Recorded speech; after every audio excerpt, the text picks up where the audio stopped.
Okay, sunod na tanong mula kay Ann Soberano, Bombo Radio. May follow-up ba, Ivan? Go ahead. Yusek, in that lengthy response, you did not mention the word apology. So you're not apologizing to the teachers. Regardless if these are members of Alliance of Concerned Teachers Aray or ko. baka meron lang po mga ordinaryong mga guro na nasaktan dun sa sinabi ninyo. Kaya nga po, sabi po natin, kinikilala po natin yung nasaktan nilang damdamin. At gusto kong ipaliwanag kung saan maaaring nanggaling yung sama ng loob nila. Dahil never po ako nanisi ng guro. Maliwanag po yung sinabi natin kahapon. Sorry, Yusek, I did not mean to create intrigue, pang-iintriga as you might be implying. Ang sa isip ko lang ho kasi ngayon, what if after listening to your explanation, yung mga guro na nasaktan, ganun pa rin po ang kanilang pakiramdam?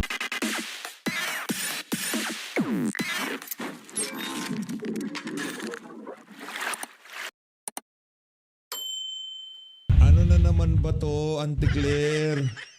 Ang dami kong nakikita sa social media, galit na galit sa'yo mga guro. Ano naman ba ginawa mo sa mga teacher natin? Kung ikaw sinisiraan mo si VP Sara, huwag mo nang idamay yung mga guro. Maawa ka naman.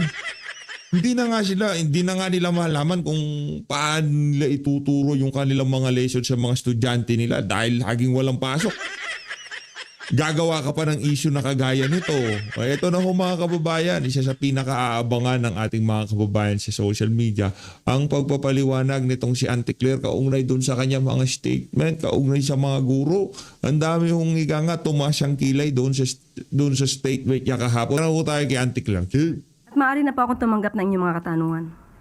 Ba't ang cute mo, Ante? Ako, huwag ka magpakita sa mga mga guro ngayon, galit na galit sila sa'yo. Pambira, ang problema kasi pag nandiyan ka sa PCO, ang angas-angas mo. Ngayon, pagka nakaharap mo na yung mga kababayan natin, itiklop ka naman pala. Pambihira Unang naman. tanong mula kay Let Narciso, DZRH.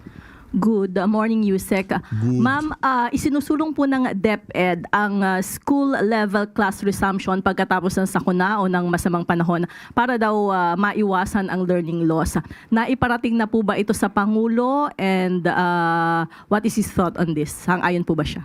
Yes, opo. At ito naman po ay inaral din po ng DepEd sa pangunan ni Secretary Sani Angara.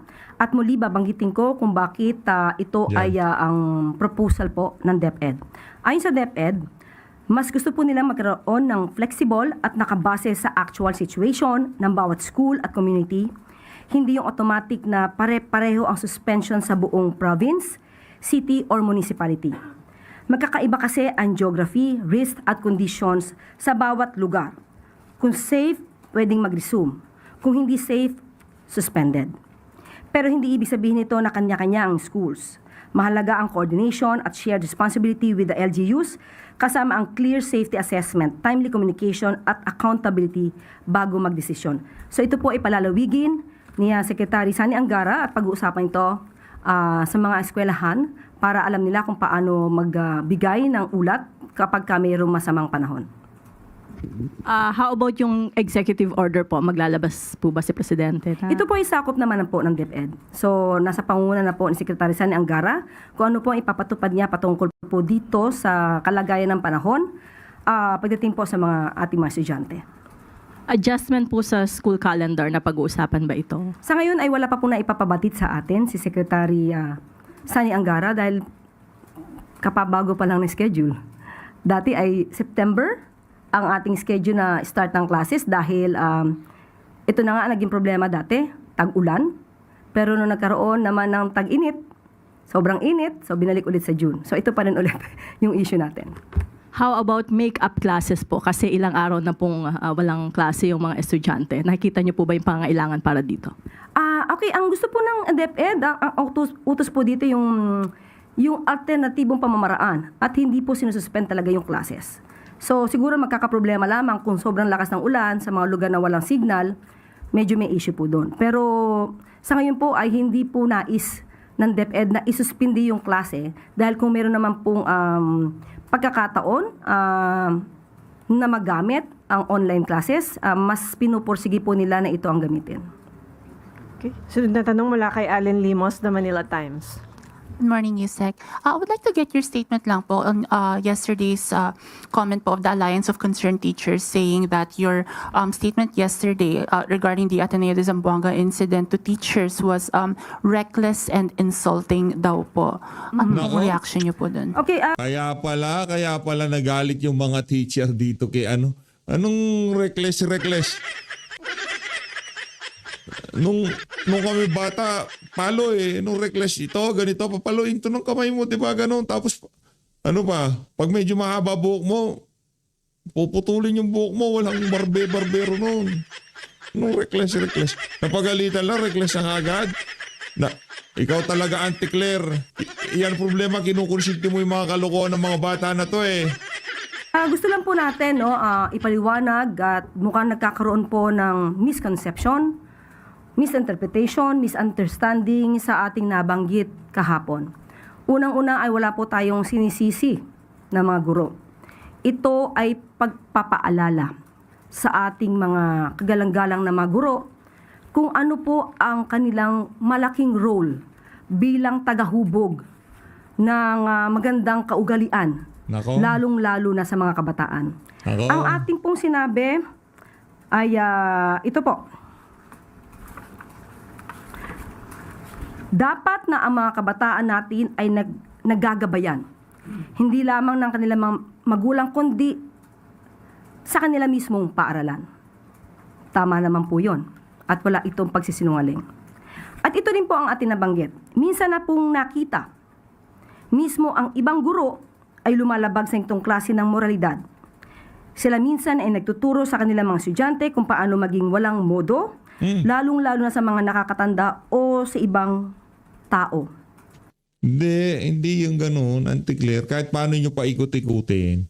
Mali na yung ginawa ng bata, pero pinakahuling pwedeng sisihin dyan guro. Magulang ho talaga. Bago pa umabot sa eskwelahan yung mga ganyang klaseng pag-uugali, nahuhubog ho yan sa loob ng bahay. Di ba? Hindi wag nyo sisihin yung mga guro dyan. Hindi ako naniniwala. Ilang oras ba kasama ng mga estudyante itong mga guro na to? Sino ba mga kasabay nila maghapunan? Sino kasabay nila matulog? Di ba? Sino yung guardian nitong mga to? Sila dapat kung mayroong mangyaring ganitong insidente, huwag kagad sinisisi sa mga guro. Di na underpaid na nga yung mga guro natin. Tapos ang hirap-hirap na nga ng trabaho. Tapos sila pa sisisihin pagka... ang hirap po kaya na magguro yung mga panahon na to. Diba? Lagi na lang walang pasok. Tapos tong si Auntie Claire, sisisihin kagad mga guro. Paminsan-minsan yung act teacher tumatama din pala no? So, kung sila man ay mayroong naramdaman na galit dahil sa ating tinuran, muli, gusto lang natin ipakita dahil baka hindi alam ng ating mga guro yung ibang nangyayari sa mga ginagawa ng ibang guro. So, nais ko pong ipaliwanag kung saan po ito nagmula. Angas-angas mo na naman, ante.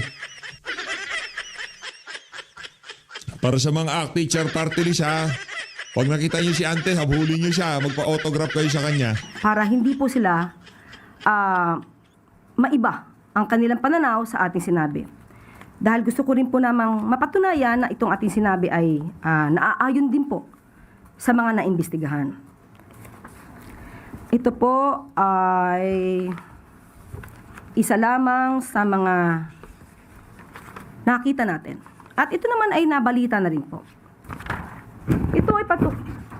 Ito ay patungkol sa nangyari naganap sa Davao City. Ay, teka, para meron ako niyan. Wala na pala, meron ako niyan Nung sinisigawan si Marcos Jr. Kung saan may mga, hindi ko na po babanggitin kung saan eskwela. Dalawang magkaibang bagay yan, Auntie Claire, huwag tayong maglokohan. Yung ginawa ng mga kabataan dyan, sinisigawan nila Pangulo dahil nga yung Pangulo na to ay Pangulong inutil. Pangulong walang ginagawa. Sa kabila ng paghihirap na sambayan ng Pilipino, hindi natin malaman kung ano ginagawa niya sa buhay niya, di ba? Pero yung ginawa ng bata sa Zamboanga, dyan sa Ateneo de Zamboanga University. Ibang usapan yon. Yang pagsigaw sa Pangulo, paglalabas ng saloobin, pagkikilos protesta, pati mga bata, meron hong karapatan maglabas sa saloobin. Pero yung ginawa nung sa Zamboanga, ibang usapan yun. Huwag nating paghalu-haluin. Yan, hindi masamang asal tawag dyan. Ang tawag dyan, pagkikilos protesta. Freedom of speech yan. Di ba? Pambihira naman to si Anticlero. Oh. Lagot ka kay Franz Castro. Pag nakita ka ni Franz Castro, yari ka kay Franz Castro. Malamang sa malamang, sasabunutan ka nun. Eskwelahan. Dito po ay mga estudyante mismo, may mga sinasabi habang nandoon ang Pangulo. Mahirap banggitin yung mga words. Hindi katanggap-tanggap para mga kabataan ang magsalita ng ganito. Kahit hindi naman sabihin yan. Ako din naman, hindi ko sasabihin sa Pangulo yan. Pero kahit hindi naman yung mga kabataan ang magsasabi niyan, maraming nagsasabi dyan kay Marcos Jr., hindi lang ang ating mga kabataan. Pati nga katandaan, social media, di ba? Komento ng mga kababayan natin komento ng ating mga kababayan sa mga video ng mainstream media, especially pagka ang paksa si Marcos Jr. Ganyan na ganyan din ho ang sinasabi. Kung ano sinasabi kay Marcos Jr. dyan sa particular na video na yan, ganoon din naman sinasabi ng mga kababayan natin sa comment section sa mga video ng mainstream media at social media. Kaya wala nang bago dyan. Pero yung pasukin mo ang isang classroom tapos gawan mo ng masama yung mga estudyante doon, ibang usapan yun. Yung salita, hindi nakakagurgur yan. Pero yung ginawa ng sa Zamboanga, hindi teacher ang may problema doon. Yung mga magulang. Hindi, yung mga games, matagal ho tayo nag-games. Matagal ho tayo nag-games. Hindi mo masisisi ang games. Sa mga ganyang klaseng kalokohan. Una sa lahat, magulang ang may problema dyan. Hindi mo pwedeng sisihin yung first-person shooter, yung mga gano'n, mga FPS. Hindi yun. Hindi yun. Oo, ngayon, nakikita mo na anak mo kung ano-ano linalaro. Ano gagawin mo bilang magulang? Binawalan mo na. Ayaw maniwala sa'yo. Ayaw maniwala. O ano susunod mong gagawin? Babawalan mo pa? Hindi na. Strike 1, binawalan mo. Strike 2, binawalan mo. Strike 3, tanggalin mo cellphone.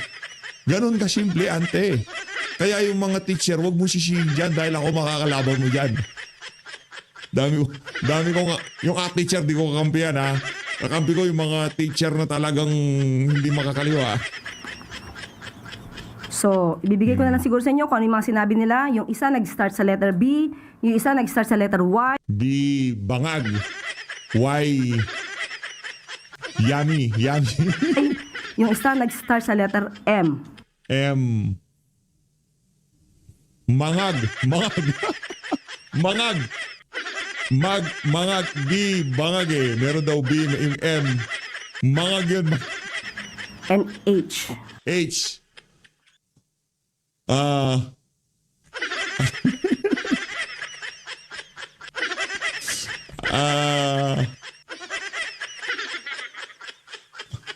Ano ba? Wala akong maisip. So, mga salitang hindi sana namumutawi sa ating mga kabataan. Ako mismo ang ugnayan kay Secretary Sani Angara patungkol po dito. At nung una po ay nagkaroon ng pag-deny ang pamunuan. Ngunit nung mas malalim na pag-iimbestiga, Mangag. nalaman natin ang katotohanan patungkol sa mga ginawa ng mga estudyante. At isa pa po ito. Mangag. Maliban po dito. At ngayon po ito ay under investigation pa rin po. Isa po itong video. Isa po itong video na gawa ng isang guro. Hindi na po namin babanggit. Talagang alam mga bata. Kung sino po ito Ano at ba kung yan? anong paaralan.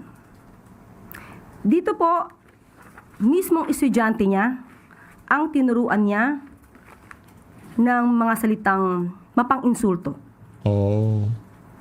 At ako rin po ang nakipag-ugnayan mismo kay Secretary Sani Angara upang ito ay ma-call out, malaman kung ang video na ito ay verified, kung totoo. At umamin po ang guro na totoo niyang ginawa. At siya po ay nagbigay ng Walang apology na nangyari dito. Sorry na lang sa mga guro natin ha. Wala akong naririnig na apology na sinasabi ni Auntie Claire dito. Sensya na. Umanhin. At sa ngayon po, ang kasong ito, meron na pong kaso na administrative case laban sa nasabing guro. Muli, bilang respeto, hindi na po natin babanggitin ang pangalan po niya. Meron ka pala nun, Ante. Meron ka pala respeto. Bira ka At naman. dahil po dyan, sa pangyaring yan, ay naglabas po ng reminder on responsible use of social media by all DepEd personnel. Ito po ay nilabas noong August 11, 2026 ng DepEd mismo. Kung saan sinasabi, this office has received reports of social media posts involving teachers and other school personnel that professionalism expected of DepEd personnel.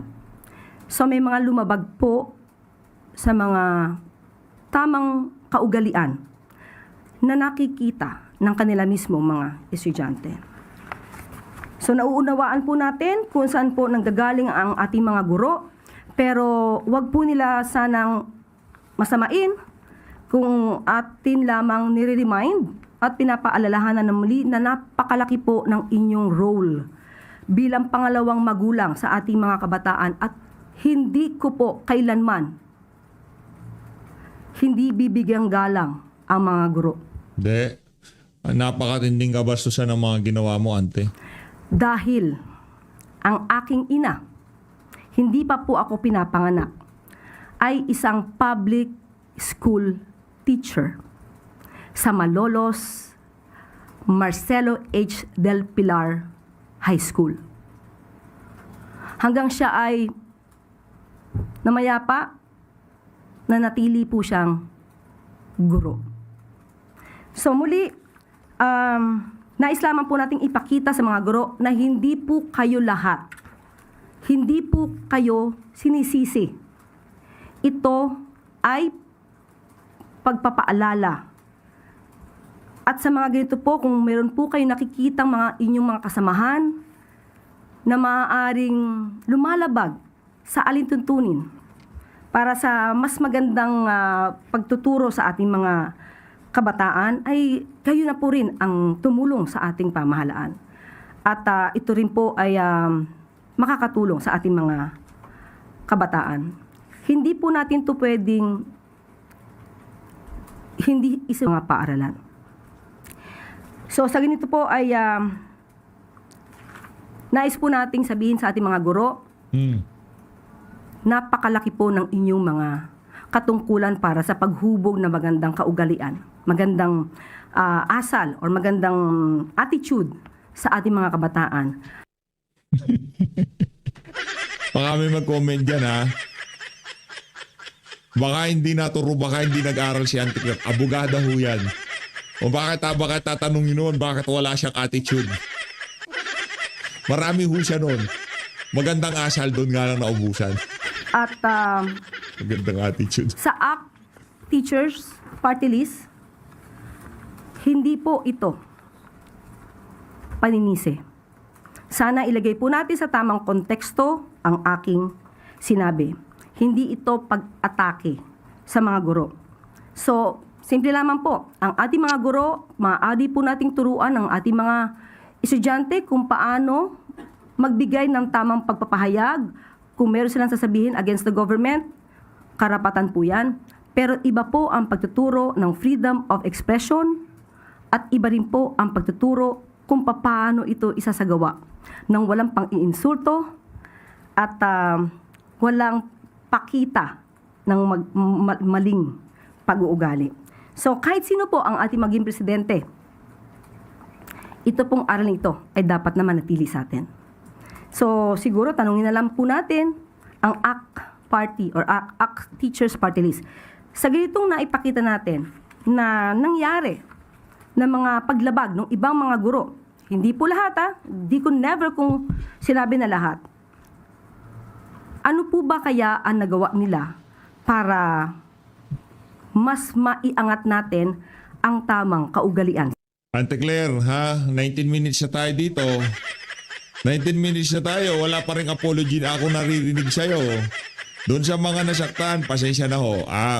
Medyo maling mga salita ang ginamit ko pero hindi ho yun ang intention ko. Ganun lang ante. Ha, Ante Claire? Magto 20 minutes na tayo dito sa video na to. Kaya ang problema pride yan pride. Yung tipong di nagkakamali. Yan si Ante Claire. Sa ating mga kabataan. Tignan po natin kung nakundi na ba nila itong mga isang teacher, yung ibang mga teachers na nagsagawa ng ganitong pagtuturo ng maling asal sa ating mga estudyante. So muli, ang mga teachers po, iginagalang po natin yan. Malamang ay nagkaroon lamang po ng misinterpretation dahil yung nagpalabas ng opinion ay malino po agad. Dahil sinabi na sinisisi po natin ang mga guro. Nako, yari tayo dyan, Ante Claire. Kaya pala itong video mo na to, viral na naman. Bawat scroll ko, ikaw nakikita ko Hindi po, kailanman natin sisisiyan ng mga guro. Ito Ante. ay isang paalala lamang. At pati naman po, ang DepEd ay meron din po silang mensahe patungkol po dito. Gusto lang linawin na hindi ito tungkol sa paninisi sa mga guro. Ang punto ay kilalanin ang napakahalagang papel nila bilang pangalawang magulang ng ating mga learners. Malaki ang papel nila sa paggabay, pagprotekta at paghubog ng values and character ng ating mga anak, pati na rin ang pagiging mabuting halimbawa sa kanila. So yan po mga guro, kayo po ay iginagalang at binibigyang respeto. Hindi namin nararamdaman yun sa pagpapaliwanag mo, Ante Claire. Alam mo ano yung naririnig lang namin sa'yo? Yung ano mo, yung mga excuse mo, yung tipong wala kang maling sinabi, nagpakita ka ng kung ano-ano, ginawa kasi ng mga guro, ginawa kasi ng mga estudyante, yung tipong wala kang kasalanan. Yan ang problema sa'yo, Ante Claire. Diba? Yan ang isa sa mga dahilan kung bakit ngayong mga panahon na to ang daming galit sa'yo. Hindi ko ini-encourage yung ating mga kababayan na magalit kay Ante Claire. Ang atin lang naman ho dito, para kay Ante Claire, kung meron kang maling sinabi, halimbawa ako dito sa PHFD, meron akong maling sinabi, mabilis pa sa alas 4, manghihingi ako ng dispensa. Diba? Meron kang nasaktan, sinasadya mo man o hindi mo sinasadya. Yung intensyon ng iyong mensahe o hindi intensyon ng iyong mensahe, nakapanakit ka, siya kang public figure, tagapagsalita ka ng Malacanang. Pinakamataas na pamantayan dapat nasa iyo. Pero wala ho tayong nakikitang ganun kay Ante Claire. Pasensya na Ante pasensya na. Ako hanggat maaari ngayong mga panahon na to, yung leeway, nakita nyo naman ho yan sa karamihan ng mga video natin. Talagang hindi tayo basta-basta bumabalagbag yung tipong banat lang ng banat. Hindi. Hanggat maaari gusto kong intindihin itong si Ante Claire pero hindi ko na talaga siya maintindihan. Pasensya na Ante. Lalong-lalo na ng Pangulo at ng administrasyong ito. Okay, sunod na tanong mula kay Ann Soberano, Bombo Radyo. May follow-up ba, Ivan? Go ahead. Yusek, in that lengthy response, you did not mention the word apology. So you're not apologizing to the teachers. Regardless if these are members of Alliance of Concerned Teachers or Aray ko. baka meron lang po mga ordinaryong mga guro na nasaktan doon sa sinabi ninyo. Kaya nga po, sabi po natin, Palakpakan natin to si Sir Ivan Mayrina. Diba? Haba-haba. 23 minutes na tayo dito. Wala pa rin apology tayo naririnig dito kay Ante. kinikilala po natin yung nasaktan nilang damdamin. At gusto kong ipaliwanag kung saan maaaring nanggaling yung sama ng loob nila.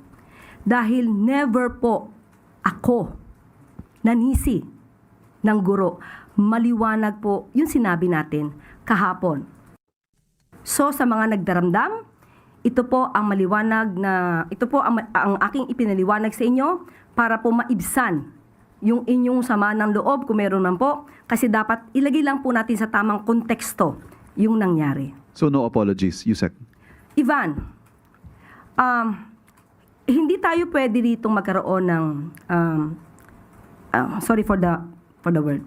Ayoko magkaroon ng additional na pang-iintriga dito. Dahil, muli, gusto kong linawin, naiintindihan ko po kung saan nanggagaling yung mga guro at wala po tayong sinabi na sila ang dapat sisihin.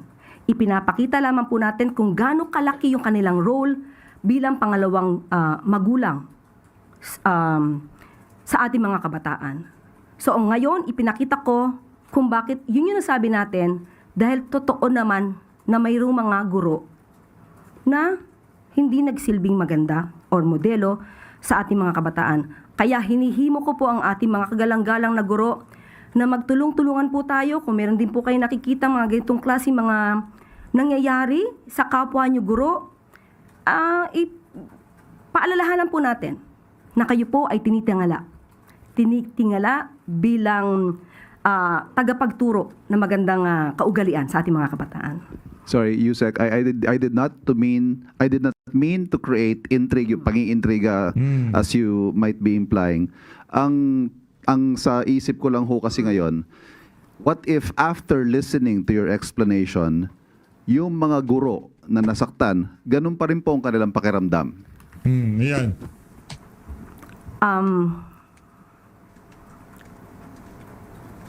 Iniisip ko, saan ba dapat nasabihin kong mali ako?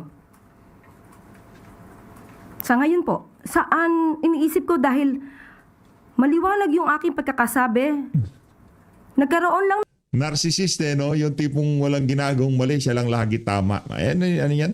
Yung mga isa sa mga traits ni Auntie Claire yan, sa totoo lang. Isa sa mga traits niya yan sa ilang taon na ba? Mag-aapat na taon sa pagiging PCO niya, maglilimang taon. Isa sa mga ano yan na obserbahan natin. May pagka-narcissist itong si Auntie Claire. Ayaw niyang lagi siya tama, lagi ginalat ng ginagawa niya tama. Wala namang ganyang klase tao. Lahat tayo nagkakamali. Ako nagkakamali. Kaya ikaw nanonood sa akin nagkakamali. Walang perfectong tao. Lahat tayo nagkakamali. Ngayon kung sa simpleng paghingi ng tawad sa ating mga guro, hindi mo magagawa. Simple lang yan ha. Simple lang. Simpleng apology lang. Diba? Walang ninakaw na pera, walang kung ano pa man. Simple lang. Pasensya na sa mga nasaktan. Pero hindi yun ang intention ko. Ganon kasimple. Pero hindi ho niya magawa. Meron hong tawag sa mga tao na yan. Naawa ko kay Auntie Claire. Naawa ko. Sa totoo lang nakakaawa ko siya. Sana sa bagay, hindi naman lahat ng abogado ganito mag-isip. No, me, myself, and I lang talaga.